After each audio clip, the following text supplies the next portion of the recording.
Whiskey here with another Fantasy House bonus episode. I got my homeboy. We're going both ways today. My homeboy Jorge Chediak is here, and we're going to talk about. Last time we talked about options trading, which I'm just kind of learning about, and we just wanted to kind of put that conversation out there. And then now we're going to talk about another one of his passions, self-driving cars. Which who isn't interested in that?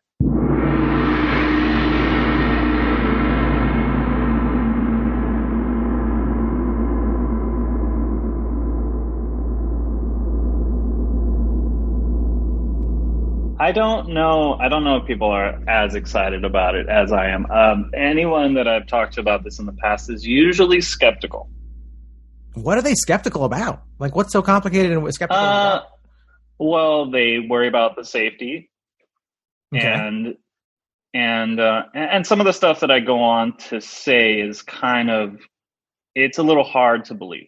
Okay. Well, let's start with the safety part, because the safety part to me, when I really did some deep reading about it, like maybe it was a year ago when they started to was it maybe a year or two ago when they really started saying, hey, these are coming, whether you like it or not, they're going to be here. And I remember reading about it, and they were saying like the fail rate of them, even though there's still some stuff that's not worked out, is so much less than human error. So even with that safety thing, you're like, statistically, you're just that much safer in your car. That is correct. Correct. I mean, Google has cars that have driven millions of miles fully autonomously. And then the bulk of their accidents have been like rear ends, like people crashing into them. So, oh, really? It wasn't even them. It was other people. It wasn't even them. Proving our point exactly. We hear when Tesla cars have accidents and stuff like that. Oh yeah, the battery thing. Like Yahoo will be like, and batteries went everywhere. You're like, all right. Yeah, things like that. But the honest truth is, self-driving cars are coming. Yep. All of the major corporations are working on self-driving cars. Apple, Google, Tesla, obviously. Uber,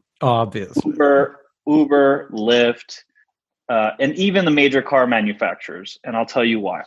So basically, the writing is on the wall.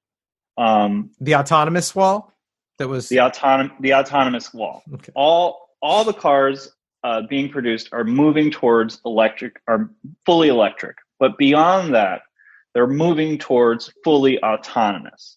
Okay. And what that means, a level 4 fully autonomous means that there's no human interaction at this point.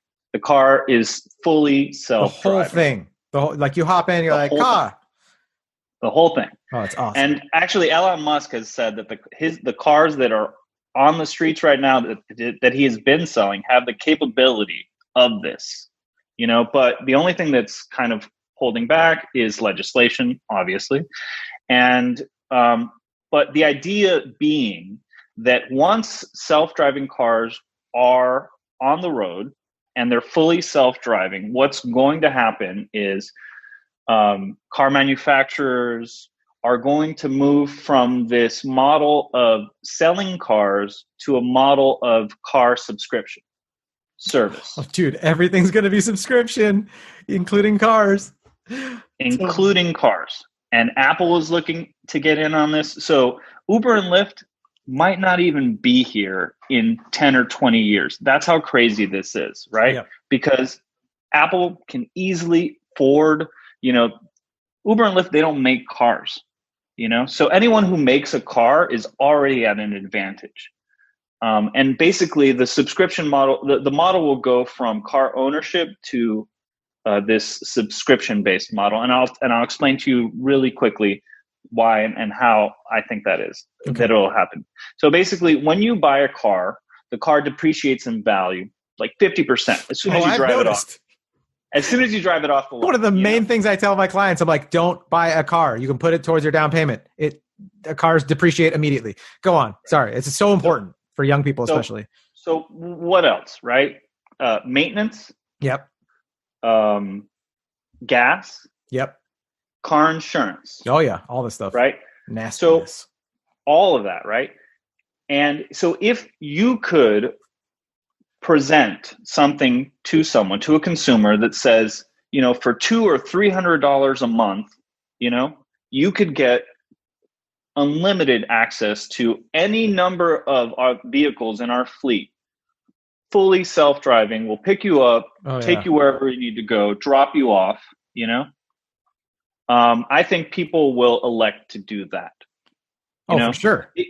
So basically the idea being like, back in the day, we used to own music, you would own a record or a cassette or an 8-track. Sorry, 8-track, I'm assuming you. No, and, I'm still in my 30s, dog.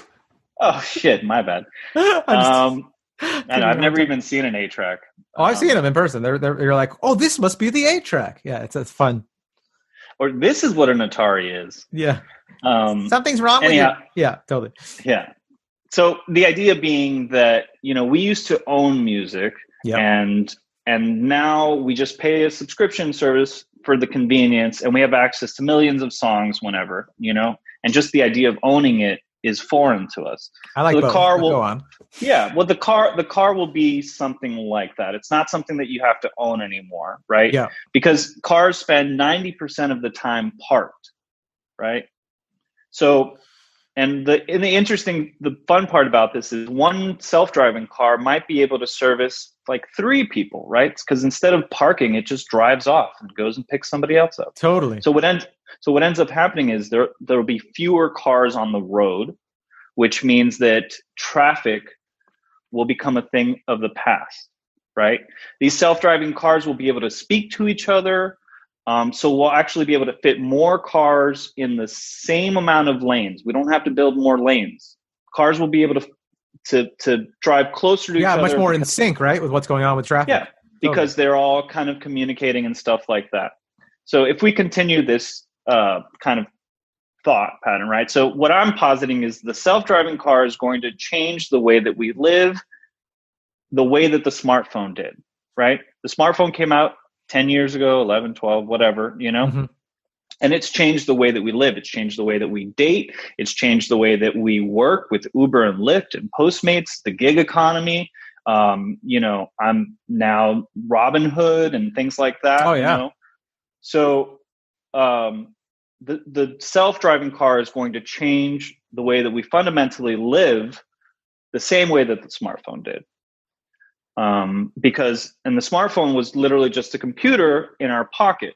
So now the self-driving car is a computer in the car, if that makes sense. So yeah, I like that. That's a good analogy for that. Okay. Yeah. So what's going to happen is basically there's going to be a mass exodus. People are going to move out of the cities. Parking lots we're going to get parking lots back. We're going to get a lot of space in the city back because we won't have a need for parking. Unless you're an enthusiast, right? Because I love driving when I'm driving a fun car. So I used to have a Civic and this might sound lame to anybody that's listening. It's like, that's not even that cool of a car. I had a 2-door Civic.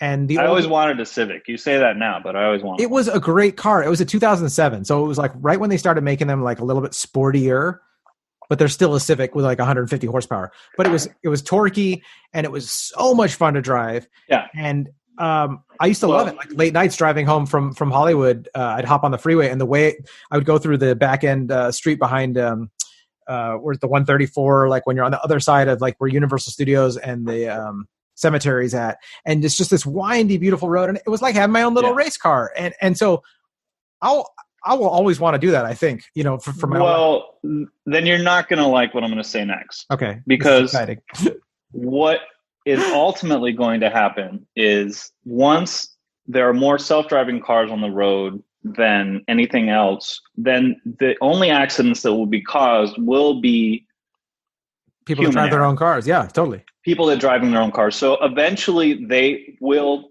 ban driving. Interesting. But you can still go to a closed course. You can still go rent out like a Porsche. There's a place on the beach. You can rent out a Porsche and go fucking on a racetrack. Exactly. I'll trade that for the safety. You can still drive on a closed course, or something like that, on private property or whatever. Cars will be in museums, and yeah.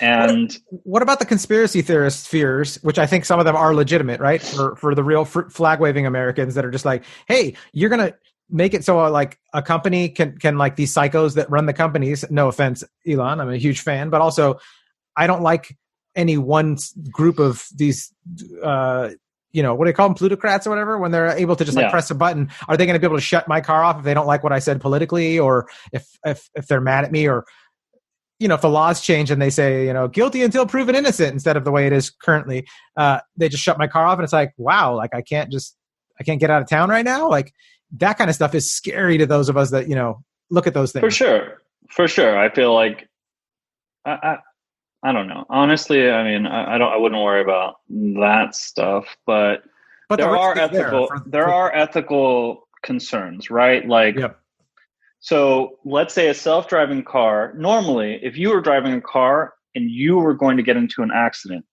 instinctively, you would look to preserve your own life. Just like you're like the last thing that you do, like without even thinking about, when your brain just goes into emergency mode. It's just like, how do I not get killed here? Yeah. Okay. And so, but the self-driving car, it's like, who does a self-driving car try to save? Yep. The other car, you.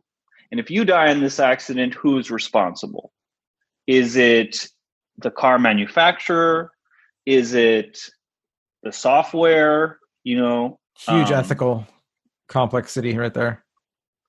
But I will say this, like, self-driving cars will not text and drive. They will not drink and drive. They won't be distracted and driving. They won't fall asleep. They won't be tired. Driving. That's the biggest one, right? Being tired and driving. Falling asleep, at the wheel and stuff. Computers are a lot better at doing these boring, repetitive, things than the human mind totally. is. Totally. So that's why I'm ready to just hand it over. Yeah. I want to imagine the time that you would get back, right? You can sleep, you can read, you can be on your phone, you can do all the things that you want to do when you're in a car now. Oh yeah. But you can't because you're driving. Oh, totally. So that's my 2 cents on it. But all of the companies right now, Apple, everyone is investing in self-driving cars. And the funny part is like, when you think of self-driving cars and electric cars right now, you think of Tesla. Tesla's model is still car ownership, because if Tesla said we're moving to a subscription model, like, people wouldn't be buying Teslas, So right now Tesla is kind of showing a proof of concept, and I think it's got, a prototype. Elon Musk is not going to say that they're moving to a subscription service model when they're selling cars that are $100,000. How do you think are you a fan of the way Teslas look? Because I feel like they're the ugliest. I feel like they're like an old dorky dude that likes tribal tattoos idea of futuristic stuff. I'm like, why couldn't Lexus make Lexus makes some really good looking cars. I'm like, why couldn't they make a good electric car? What's so hard for Tesla to do that? That makes an excellent point, because basically, I think that's the only thing that'll differentiate the self-driving car services in the future. You'll say, okay, what kind of car do you want to be seen in? Do you want to ride around in Ford's, self-driving autonomous fleet where you can get picked up in a Mustang, an EV Mustang if you want, or an EV, Ford F-150? I feel like they don't sound that cool though if you're not actually driving. If you're just sitting passenger, you're like, who cares how racy this car is? I'm like, pick me up in an egg. I don't give a shit. I'm not driving it. I know. And that's what I think. It's like, I think we're going to, that'll be the difference. Your brand loyalty, will determine what, self-driving subscription service you might subscribe to or whatever. But the way that I see it too is like Apple, with its walled garden, and the smartphone and the whatever. It's like this thing, it's like Apple Music, it's like if you have it, your life's just easier. If you have an iPhone and you have Siri, you get into the car and, Siri knows everything, or you can talk to her and ask her and she, I fought all this for so long, Jorge. I was like, ugh, for all this stuff. And then eventually had to for work. And it's like, I wouldn't be able to, just to unlock the door when I'm showing a home, I have to have an app. And I had an iPhone that the battery was bad on it, and it would just drain. It's like, you can't have your battery drained when you're showing a client a home. They're like, oh, right this way. And then you go to unlock the key and you're like, oh, my battery. So I had to just have I got to get a newer phone. It's a business expense. And then after you do that, there's no way I can go back. I know some people have gone to flip phones because they're addicted to the smartphone apps and all that stuff and Twitter and all that stuff. So they just do. But it's I definitely considered it. I can't go back. I mean, I use it for work. And now, like if a client sends me something while I'm on the road and I park and I'm like, oh, I need to be able to use the MLS app right now and see, like, look into the details of his house because I can't wait until I drive home and at the end of my day, they want to know this information right now. So it's like, I'm not going back. And I feel the same thing will happen with cars. And as much as I love driving, I love my favorite times driving have mostly actually been on closed course, like K1 kart racing, stuff like that. So if that becomes just for enthusiasts, where I can actually go and rent a Porsche or a Ferrari and do that once a month or every few months, that I think would get it out of my system. Plus, we're talking about the future anyways, right? Technology. I'm gonna have a VR. I'm gonna have a VR Formula One cockpit. I mean, who cares? Honestly, let's do this. I would say I've been saying this like 5 or 10 years, but who knows? I mean, what we're really talking about is 20, 30, 40 years, but in our lifetime, which is exciting. How long do you think we're going to live? Speaking of futurology, do you think I want to live to be 116? That's my goal. Why that number? I want to see the year 2100. Very cool answer. Yeah, I want to live to see that century, I guess, just so I can say I lived in like how many centuries? I don't know. That's kind of cool. Yeah. Speaking of which, this next year coming up is I don't know if you're a fan of the cartoon C-Lab 2021. Oh, of course. It's coming up, and I'm just like, dude, it's almost C-Lab year. So that's a classic Adult Swim reference for anyone listening. No, I was just curious about life extension because to me, that's also the most like interesting stuff about the future talk I hear. For sure. They say the breakthroughs that we'll make in medicine will make it in the next, I don't know, 15, 20, 25 years or whatever. We'll make it so that we're living, maybe 2 to 3 times our life expectancy, Dude, that's how long it's going to take to talk my wife into letting me be a swinger. They're like, we've been together for 170 years, baby. Can I just have one hall pass? Come on. I'm 200 years old. Just let me get some straight, baby, please. You can't do it in a standard human lifetime. That's all I'm saying. A regular marriage? Come on. No, dude, I'm excited. But then again, like this year, like average life expectancy has gone down for the first time because of like fentanyl and suicide rates. So, the overall average is not a fantastic thing. It's not exciting. It's sad. But if you do have the means to take care of yourself, to eat properly, if you're doing those things, maybe we'll live a long time. I don't know. I just want to I think Tom Bilyeu was talking about on Impact Theory. And I was like, it just hit the nail on the head for me. He was like, I just want to live forever. He's like, I would just like to master a lot of the stuff that I'm fascinated by. And I'm like, that's me. Like, I don't think I would get bored. I think I'd be like, now I want to get good at archery. Now I want to get good at the skydiving. Or like, I would just want to go down the list. Like, so to me, I'm not like, who wants to live that long? It sounds so awful. I'm like, no, dude, if you're in a healthy spot, like if you can still have an adrenaline rush and be surprised and feel like a kid, like, oh. And if we can upload our consciousness, like, sign me up. That sounds depressing and scary, though. Maybe that's a conversation for another time. I love how I brought you into that. I was like, live forever. And you're like, put our consciousness on a computer. Like, hell no, you're freaking me out. Dude, there's so much stuff for us to riff on. Let's call it for right now because the electric car or self-driving car stuff is awesome. But we should come back to it and riff some more on some stuff. Yeah. Super cool. Thanks for doing this. Of course. Jorge brought us some wisdom and some thought-provoking conversations. I hope you guys had a good time on this Fantasy House bonus episode with Jorge. And I'll talk to you guys soon. I hope you're doing well. Mwah. Ciao. Oh, and we almost forgot. Jorge just reminded me. You were talking about the relevancy of autonomous vehicles and real estate. Yeah, let's do it. Yeah.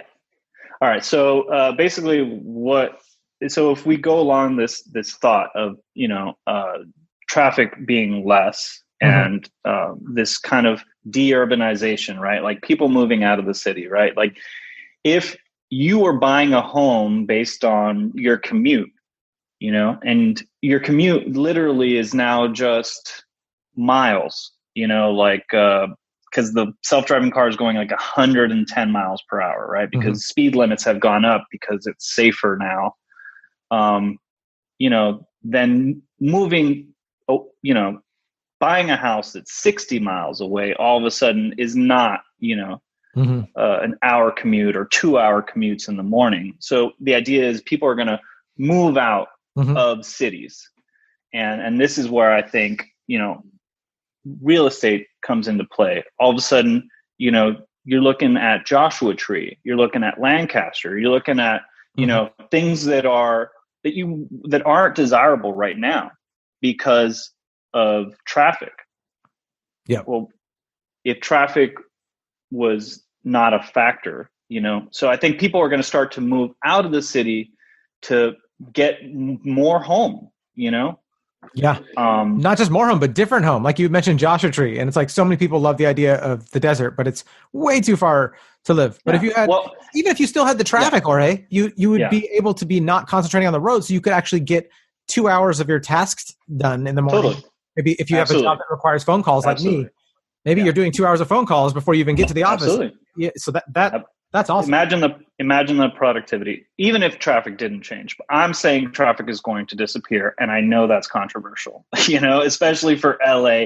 And it's something that we can't even comprehend, But yeah, 5G, Wi-Fi 6, those are two very important things that are going to make self-driving cars need. Think of it as like a network. So that they can communicate with each other. So with the rise of 5G and Wi-Fi 6, we will see, that the infrastructure is there for self-driving cars. And so cool. Yeah. So that's why I'm saying it relates to, you and real estate, because right now, I mean, I don't know about you. I can't really afford anything in the Los Angeles area. And, and the idea of living outside of LA isn't desirable right now. But knowing that in 10 years, 20 years or something like that,